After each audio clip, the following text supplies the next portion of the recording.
ও ফরিদপুর সদরপুরের মুসলমান, কান খুলে শুনে নাও, নবীর সাহাবীরা দিনের জন্য মাল সম্পদ না, শুধু নিজের গর্ভের সন্তানটাকেও কেমন ভাবে আল্লাহর রাস্তায় বিলায় দিছে।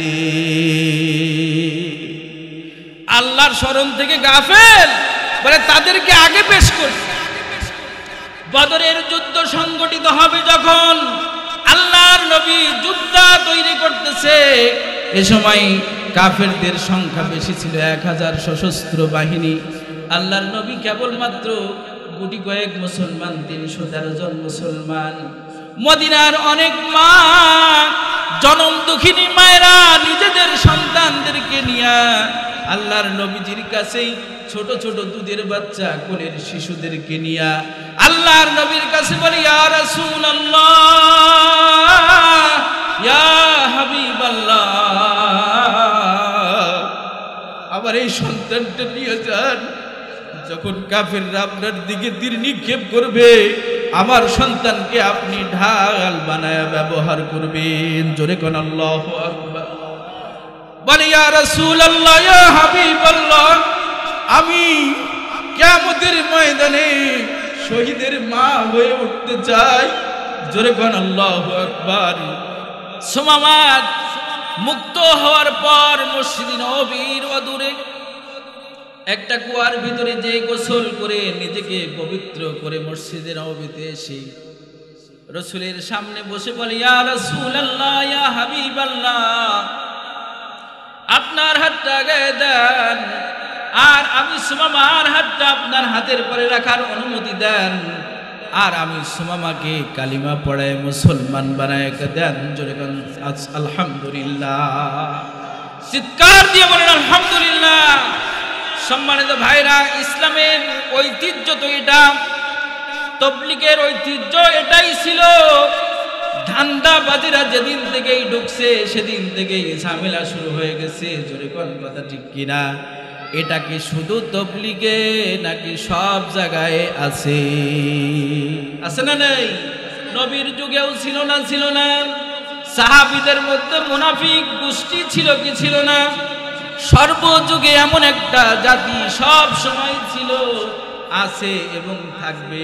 জোরে কোন কথা ঠিক কিনা? সম্মানিত ভাইরা আমার, এজন্য বড় আফসোসের সাথে বলতে হয়, আজ আমাদের জন্যই আমরাই কলঙ্কিত। জোরে কোন কথা ঠিক কিনা? সম্মানিত ভাইরা আমার, আমি আর কথা লম্বা করব না। আমি সূরাতুল মুনাফিকের 9 নম্বর আয়াত তেলাওয়াত করেছি। কয় নম্বর? আওয়াজ করে বলেন, কয় নম্বর? 9 নম্বর আয়াত তেলাওয়াত করেছি। সূরাতুল মুনাফিকের এই 9 নম্বর আয়াতে আল্লাহ তাআলা আমাদেরকে কি মেসেজ দিলেন একটু জানা দরকার আছে না নাই? কারণ এই কোরআনটা আল্লাহ তাআলা দিয়েছেন মানুষের পূর্ণাঙ্গ জীবন বিধান হিসেবে। তাহলে শুধু 5 ওয়াক্ত নামাজ, আলাম তারা কাইফা ফালা দিয়ে 5 ওয়াক্ত নামাজ পড়ে গেলে চলবে? চলবে? কখনো কখনো কোরআনের উলামায়ে ইকরামের সামনে বসে কোরআনের তাফসীর শুনে নিজের জীবনকে সেভাবেই গঠন করতে হবে। জোরে কোন কথা ঠিক কিনা? কোরআন কিন্তু শুধু তেলাওয়াতের জন্য নয়, কোরআন শুধুমাত্র নামাজ পড়ার জন্য নয়, কোরআন শুধুমাত্র তেলাওয়াতের জন্য নয়, কোরআন শুধুমাত্র কোরআন খানি করার জন্য নয়, কোরআন শুধুমাত্র তাবিজ লেখার জন্য নয়। জোরে কোন কথা ঠিক কিনা? এই কোরআন বিসমিল্লাহর বা থেকে নিয়ে নাসের সিন পর্যন্ত যা কিছু আল্লাহ দিয়েছে, এর ভিতরে আল্লাহ রাব্বুল আলামিন বলেছেন এটা হলো পূর্ণাঙ্গ জীবন বিধান। জোরে কোন কথা ঠিক কিনা? এতে কোনো সন্দেহ আছে? দুনিয়ার বুকে একটাই মাত্র গ্রন্থ, সেটা হলো আল কোরআন, যার এক একটা অক্ষর নয়, এক একটা নুক্তা পর্যন্ত সেই 1400 বছর পর্যন্ত ধরে বিভিন্ন নাস্তিক বেঈমানরা, বিজাতিরা এই কোরআনকে বিকৃত করার চেষ্টা করেছে, করতেছে, করবে, কিন্তু আজও পর্যন্ত কোরআনের একটা নুক্তার হেরফের ঘটাতে পেরেছে? আওয়াজ করে বলেন, পেরেছে না? কারণ এই কোরআন হিফাজতের দায়িত্ব নিয়েছেন কে? আওয়াজ করে বলেন, কে? আওয়াজ করে বলেন। আল্লাহ রাব্বুল আলামিন বলেন, ইন্না নাহনু নাযালনা যিকরা ওয়া ইন্না লাহু লাহাফিজুন। জোরে বলেন আল্লাহু আকবার। কোরআন হেফাজতের দায়িত্ব নিয়েছেন কে? সম্মানিত ভাইরা আমার, এজন্য আমি সরাসরি আমার আলোচনায় চলে যেতে চাই। আল্লাহ রাব্বুল আলামিন সূরাতুল মুনাফিকের মধ্যে আমাদেরকে বড় আদর করে ডাক দিয়েছেন, ইয়া, জবান খুলে পড়েন, ইয়া আইয়ুহাল্লাযীনা আমানু। আল্লাহ রাব্বুল আলামিন ডাক দিয়ে বললেন, ও দুনিয়ার মুমিন, আমার একান্ত বান্দা বান্দিরা, বড় মহাব্বত করে ডাক দিছেন। সন্তানকে অনেক মহাব্বতে ডাক দেয় না? দেখ না, আছে না? সন্তানকে অনেক মহাব্বতে ডাক দেয়। আল্লাহ রাব্বুল আলামিন বান্দার বান্দীদেরকে এত ভালোবাসেন। আল্লাহ রাব্বুল আলামিন কিন্তু আমাদেরকে সরাসরি বলেছেন, ইয়া আইয়ুহাল্লাযীনা আমানু।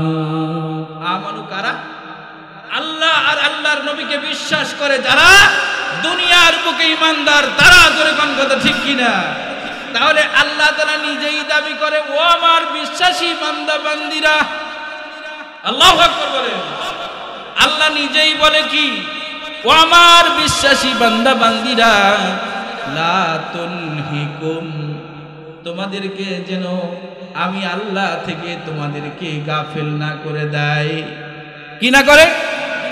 আল্লাহ রাব্বুল আলামিন বলেন, ও দুনিয়ার বিশ্বাসী বান্দা বান্দীরা, আমি তোমাদেরকে সতর্ক করে দিলাম যে দুনিয়ার বুকে যেন আমি আল্লাহর থেকে তোমাদেরকে যেন গাফেল না করে দেয়। মানে এর অর্থ কি? যেন আল্লাহ বলে তোমাদেরকে যেন আমি আল্লাহ থেকে ভোলায় না দেয়, আমি আল্লাহ থেকে যেন তোমাদেরকে দূরে সরায় না দেয়, আমি আল্লাহ থেকে যেন তোমরা আমি আল্লাহকে যেন তোমরা ভুলে যেও না। এজন্য আল্লাহ রাব্বুল আলামিন বড় আদর করে ডাক দিয়ে বলেন, লা তুলহিকুম, তোমাদেরকে যেন আমি আল্লাহ থেকে কখনো বিচ্ছেদ না ঘটায় দেয়। যেমন অনেক সময় দেখবেন, অনেক সময় যখন মা আর বাবা সন্তানকে কোথাও বিদায় করে, পড়ালেখার খাতিরে হোক, চাকরির সুবাদে হোক, যখন সন্তানরা মা বাবার থেকে দূরে চলে যায়, বিদায়কালে মা বাবা সবার শেষে সবার অগোচরে ডাক দিয়ে বলে, বাবা সাবধানে যাবি, পকেটের টাকাগুলা যেন হিফাজত থাকে। জোরে কোন কথা ঠিক কিনা? বাবার এই মোবাইলটা যেন সাবধানে রাখিস, বলে কি বলে না? আল্লাহ রাব্বুল আলামিন বলে, ও বিশ্বাসী বান্দা বান্দীরা, দুনিয়ার বুকে তোরা থাকবি, চলবি।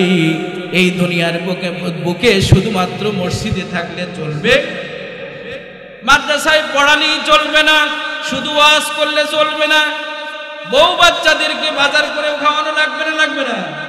যদি অসুস্থ হয় হাসপাতালে ছুটা লাগবে কি লাগবে না? মাঠেও যাওয়া লাগবে কি লাগবে না?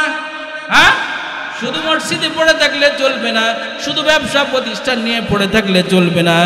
দুনিয়ার হায়াতের জীবনে এমন এমন পরিস্থিতি আসবে বান্দা, যে সময় তুই আমারকে ভুলে যাবি। এজন্য আমি সাবধান করে দিলাম, লা তুলহিকুম।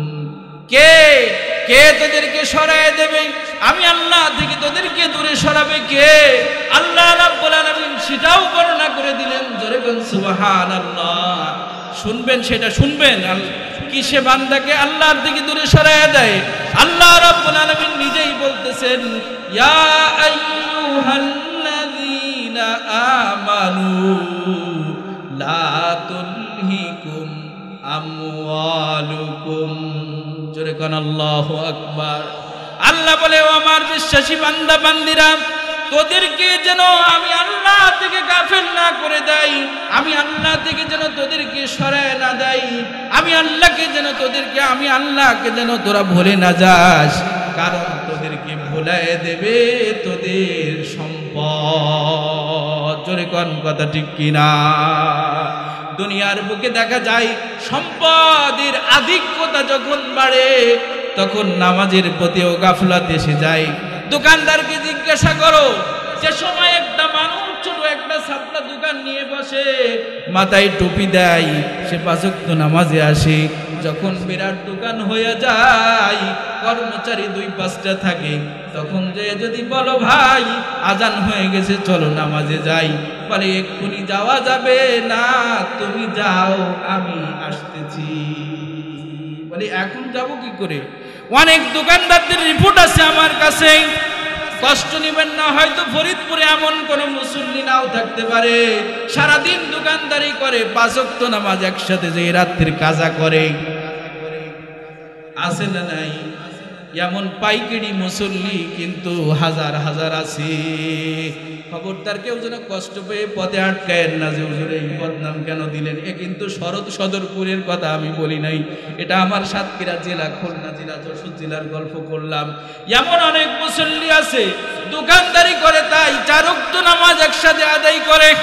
বলেন 4 ওয়াক্ত নামাজ যদি 1 ওয়াক্ত নামাজ যদি অন্য ওয়াক্তে আদায় করে, তাহলে তার কয় কোটি বছর জাহান্নাম? 2,88,00,000 বছর তার জাহান্নাম। যদি আদায় করে তাহলে এই পানিশমেন্ট। তাহলে 5 ওয়াক্ত নামাজ যদি একসাথে হইতো, তাহলে ওরে যদি আপনি বলেন 1 সপ্তাহ দোকানদারি আজকে সারাদিন রাত দিনে 24 ঘন্টায় তুই করে দে, এতে হবে না? হবে? কপাল পোড়া মুসলমান, আল্লাহর দিকে দেখেন সম্পদ মানুষকে কিভাবে আল্লাহ থেকে সরায় দেয়।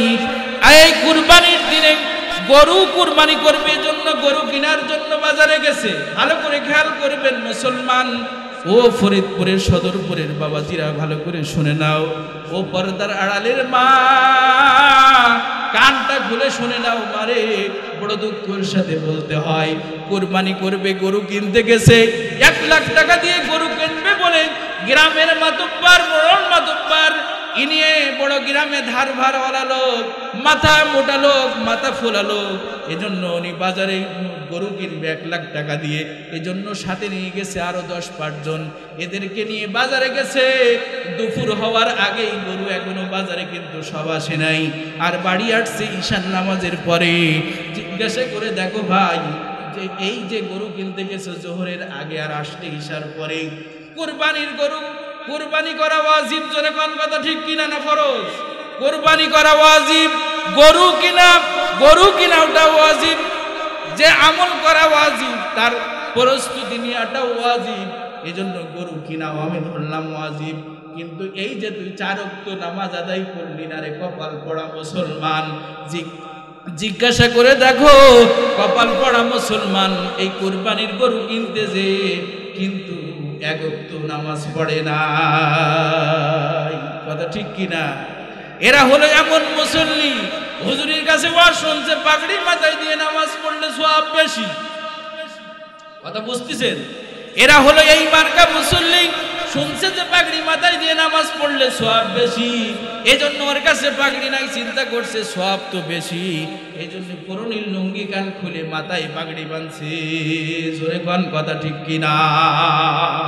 ওরে কপাল পড়া মুসলমান, তুই গরু কিনতে গেলি 1 লাখ টাকা দিয়ে ওয়াজিব কুরবানির জন্য, অথচ 5 ওয়াক্ত ফরজ নামাজে 4 ওয়াক্ত জলঞ্জলি দিলি, তোর কি একটু আফসোস লাগলো না?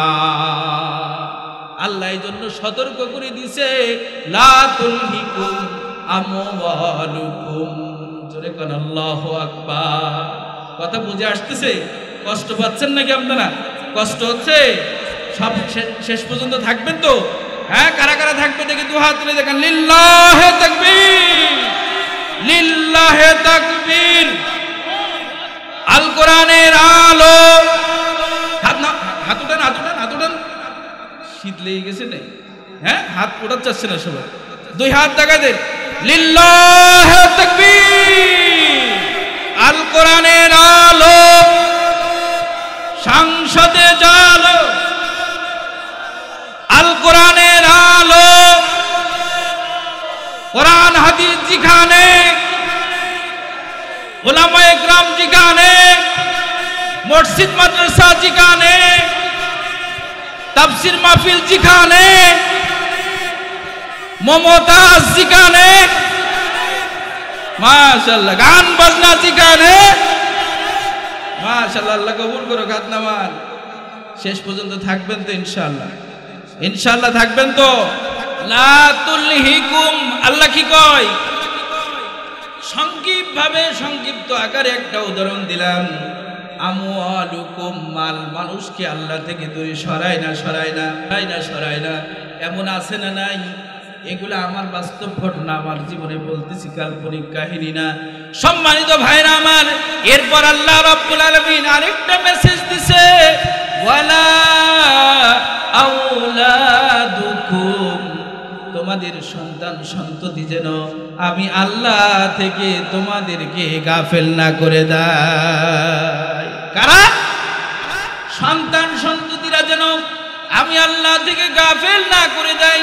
ও ফরিদপুর সদরপুরের মুসলমান, কান খুলে শুনে নাও, নবীর সাহাবীরা দিনের জন্য মাল সম্পদ না, শুধু নিজের গর্ভের সন্তানটাকেও কেমন ভাবে আল্লাহর রাস্তায় বিলায়া দিছে। আল্লাহর স্মরণ থেকে গাফেল বলে তাদেরকে আগে পেশ করছে। বদরের যুদ্ধ সংগঠিত হবে যখন, আল্লাহর নবী যুদ্ধ তৈরি করতেছে, এ সময় কাফেরদের সংখ্যা বেশি ছিল, 1000 সশস্ত্র বাহিনী। আল্লাহর নবী কেবলমাত্র গুটি কয়েক মুসলমান, 313 জন মুসলমান। মদিনার অনেক মা, জনম দুঃখিনী মায়েরা নিজেদের সন্তানদেরকে নিয়ে আল্লাহর নবীজির কাছেই ছোট ছোট দুধের বাচ্চা, কোলের শিশুদেরকে নিয়ে আল্লাহর নবীর কাছে বলি, ইয়া রাসূলুল্লাহ, ইয়া হাবিবাল্লাহ, আমার এই সন্তানটা নিয়ে যান। যখন কাফেররা আপনার দিকে তীর নিক্ষেপ করবে, আমার সন্তানকে আপনি ঢাল বানায় ব্যবহার করবেন। জোরে কোন আল্লাহু আকবার। বলে, ইয়া রাসূলুল্লাহ, ইয়া হাবিবাল্লাহ, আমি কিয়ামতের ময়দানে শহীদের মা হয়ে উঠতে চাই। জোরে কোন আল্লাহু আকবার। এজন্য সাহাবীদের জীবনী দেখেন, লা ওয়ালা আওলাদুকুম আন যিকরিল্লাহ, আল্লাহর জিকির থেকে তাদের সম্পদ নয়, শুধু সন্তানরাও কোনোদিন আল্লাহর জিকির থেকে, আল্লাহর স্মরণ থেকে, ইবাদত বন্দেগী থেকে তাদেরকে কোনোদিনও দূরে রাখতে পারে নাই। জোরে গান কথা ঠিক কিনা? তারা মাত্র একমাত্র কেবলমাত্র শুধুমাত্র আল্লাহর সন্তুষ্টির জন্য, আল্লাহর স্মরণের জন্য, আল্লাহর জিকিরের জন্য, আল্লাহর ইবাদত বন্দেগীর জন্য, আল্লাহকে সন্তুষ্ট করার জন্য, আল্লাহকে পাওয়ার জন্য নিজের গর্ভের সন্তানটাও আল্লাহর রাস্তায় বিলিয়ে দিয়েছে। শুধু তাই নয়, বদরের যুদ্ধের দিন, বদরের যুদ্ধ সংগঠিত হলো। বদর না উহুদের যুদ্ধ? উহুদের যুদ্ধ সংগঠিত হলে আল্লাহর রাসূল উহুদের যুদ্ধে মুসলমানদের সংখ্যা ছিল 1000। কয় হাজার? 1000। কাফের ছিল 3000। কাফের ছিল কয় হাজার? 3000। এই 3000 কাফেরের মোকাবেলায় উহুদের যুদ্ধে প্রাথমিক অবস্থায় মুসলমানরা বিজয় লাভ করে। মাঝখানে একটু আল্লাহ তাআলা পরীক্ষামূলক তাদেরকে পরাজয় বরণ করে। মুসলমানরা সাময়িকভাবে বিক্ষিপ্ত হয়ে যায়। তাদের কারণে অসংখ্য মুসলমানের হাতেও শহীদ হয়েছে। জোরে কোন কথা ঠিক কিনা? শুধু তাই নয়, দয়ার নবী মায়ের নবী সেদিন এই উহুদের ময়দানে দন্দান মোবারক শহীদ করেছেন। মাথায় কোড়া প্রবেশ করেছে। কাফেররা ঘোষণা দিয়েছে, কদ কুতিলা মুহাম্মদ ইবনে আব্দুল্লাহ। জোরে কোন নাউজুবিল্লাহ।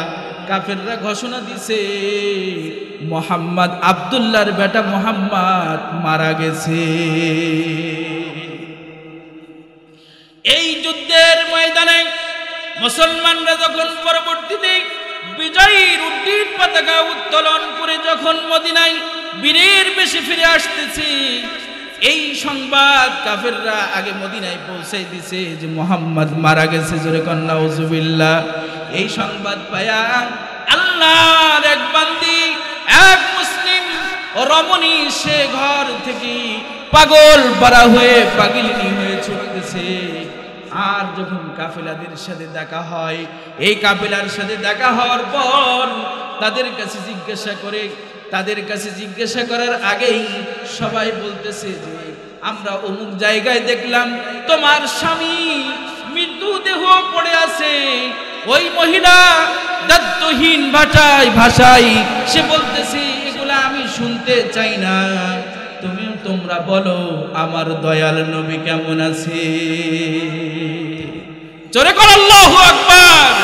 নবীর মহব্বত অন্তরে লালন করার দরকার আছে না নাই? নবীর মহব্বত ছাড়া কিয়ামতের কঠিন ময়দানে কে সুপারিশ করবে? জোরে কোন কথা ঠিক কিনা? আল্লাহর নবীর এই উম্মত, এই সাহাবিয়া, এই নারী সাহাবী আবার সামনে গেল। এই সামনে যাওয়ার পর দেখতেছে সেখানে আরেকটা কাফেলা আসতেছে। তারা এই মহিলাকে দেখার পর বলতেছে, ও বোন, আমরা অমুক জায়গায় দেখলাম তোমার সন্তানের লাশ পড়ে আছে, অমুক জায়গায় দেখলাম তোমার ভাইয়ের লাশ পড়ে আছে। মহিলা দায়িত্বহীন ভাষায় জবাব দেয়, এগুলো আমি কিছুই শুনতে চাই না, বলো আমার দয়াল নবী কেমন আছে। জোরে বলা যাবে কি আল্লাহু আকবার? আর জোরে বলেন আল্লাহু আকবার। নবীর কত মহব্বত ছিল, সন্তানের মায়া ত্যাগ করে নবীর ভালোবাসার প্রাধান্য দিয়েছে। এই স্বামীর ভালোবাসা বাদ দিয়ে নবীর ভালোবাসার প্রাধান্য দিয়েছে। ও ভাই, আমি বলতে চাই এখানে আল্লাহ রাব্বুল আলামিন আমাদেরকে মহব্বত করে ডাক দিয়ে কি বলেছেন? ওয়ালা আউলাদুকুম আন যিকরিল্লাহ। আল্লাহর স্মরণ থেকে যেন তোমাদের সন্তান গাফেল না করতে পারে, তোমাদের সম্পদ যেন তোমাদেরকে গাফেল না করতে পারে। এমন করে যদি আমি অসংখ্য ঘটনা একের পর এক বলতে থাকি, ঘটনা শেষ হবে না, রাত শেষ হয়ে যাবে। জোরে কোন কথা ঠিক কিনা? শুধু তাই না, সম্মানিত ভাইরা আমার, আল্লাহর নবী একদিন জুমার নামাজ আদায় করার পর আল্লাহর নবী মসজিদে নববীতে এখনো বসা। কিছু সাহাবীরা রয়েছে, আবু বকর রয়েছে, ওমর রয়েছে, কতক সাহাবীরা রয়েছে। আর আমাদের কপাল পোড়া মুসলমান, ইমাম সাহেব সালাম ফিরে যদি জিলাপি দেওয়ার দরকার হয় তাও নিয়ার লোক পাওয়া যায়। জুমার দিন সালাম ফিরাইলে বাড়ি। এ রোগ শুধু ফরিদপুর না, এ রোগ একেবারে সব জায়গায় বিস্তার করেছে। জোরে কোন কথা ঠিক কিনা? গ্রামে গঞ্জে, শহরে, বন্দরে, সব জায়গায় এই রোগ। এটা কাদের রোগ জানেন? বললে কষ্ট পায়েন না যারা বের হয়ে যান, এটা হলো মুনাফিকদের রোগ। জোরে কোন কি? মুনাফিকদের আলামত। মসজিদে বেশি সময় থাকে না। এখন বলেন তো, এখন যে কই মাছ আপনাদের কই মাছ বলে নাকি? ওই যে এখন ওই শোলার মধ্যে থাকে না, শীতের সময় শোলা উঠাইলে ওর নিচে কই মাছ পাওয়া যায়, তাই না? ওই কই মাছের যদি আপনি আমার মতো হুজুর দিয়ে যদি সারা রাত দশ করান, শোনো ওই কই মাছের দলেরা, আমার ছেলে থাকে বিদেশে, সেখান থেকে বিদেশ থেকে স্পেশাল কম্বল নিয়েছে 10টা। এই 10টা কম্বল দিয়ে তোমাকে ঠান্ডা পানির থেকে ওটাই নিয়ে আমার ঘরে জাজিমের উপরে রেখে সারা রাত তোমাকে কম্বল দিয়ে ঢেকে রাখবো। কই মাছকে থাকতে রাজি? শান্তি পাবে? ওর মজা কোন জায়গায়? পানিতে। জোরে কোন কথা ঠিক কিনা? মুমিন যারা মসজিদে যেই মজা পায় তারা, মুনাফিক যারা তার হোস্টেলে মজা তাদের পায় তারা। জোরে কোন কথা ঠিক কিনা? রাগ করলেন? রাগ করছেন নাকি? কথা ভুল বলছি? কিন্তু আল্লাহ রাব্বুল আলামিন বলেন, ইন্নাল মুনাফিকিনা ফিদ দারকিল আসফালি মিনান নার।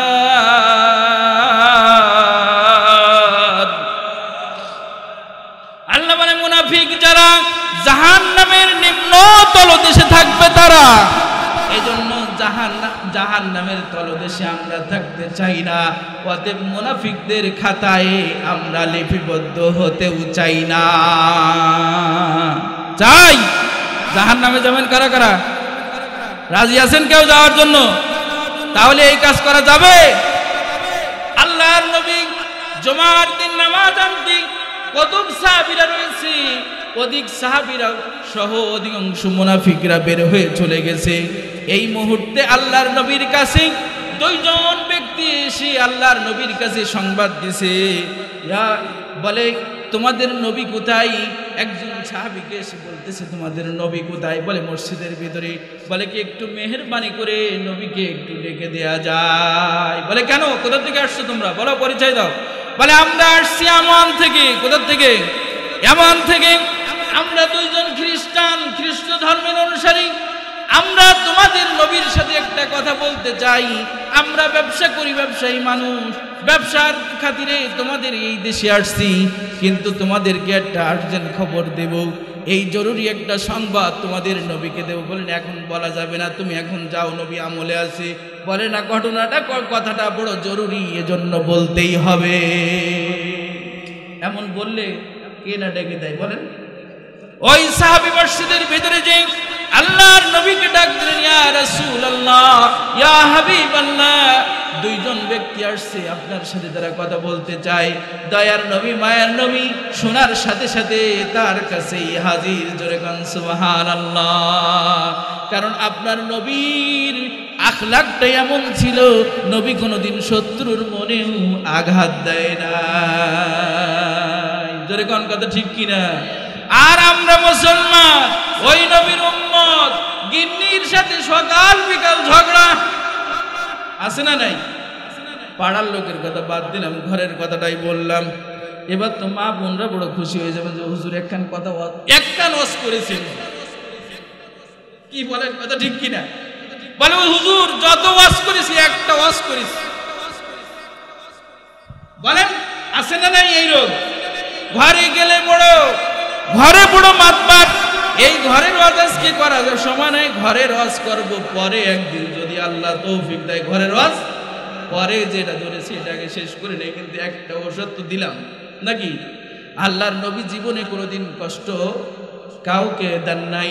আর নবীর স্ত্রীদের সাথে কেমন আচরণ, আল্লাহর নবীর স্ত্রী দরজা বন্ধ করে রাখছে, রসুল আসছে দরজার কাছে, রাগ করে দরজা বন্ধ রাখছে। মুহাম্মদ গিয়েছিল কোথায়, নবী গিয়েছিল কোথায়, এই রাগ করে দরজা বন্ধ করে রাখছে। বিশ্ব নবী কে, তার দরজা বন্ধ করে রাখছে, অনেক পরে খুলছে, খোলার পর রসুল বলছে, তোর এত বড় সাহস, দরজা বন্ধ রাখছিস, আমি কে, তুই চিনিস? এই কথা বলছিল। আল্লাহ রসুল মুস্কি হাসি দিলেন আর বললেন, তুমি কিভাবে ধারণা করলে যে আমি মুহাম্মদ শেষ নবী হয়ে আমি খেয়ানাতকারী হব? কিভাবে আমি তোমারে ধোঁকা দেব, এ কথা তুমি ভাবলে কি করে? কিন্তু রসুল কি লাঠি তুলছিল? আর ওই দিন যদি আমি হতাম রসুলের জায়গায়, ওর মা আরো 14 গোষ্ঠী সহ তালাক হতো না হতো না? বলেন হতো না হতো না? তাই না? যাই হোক,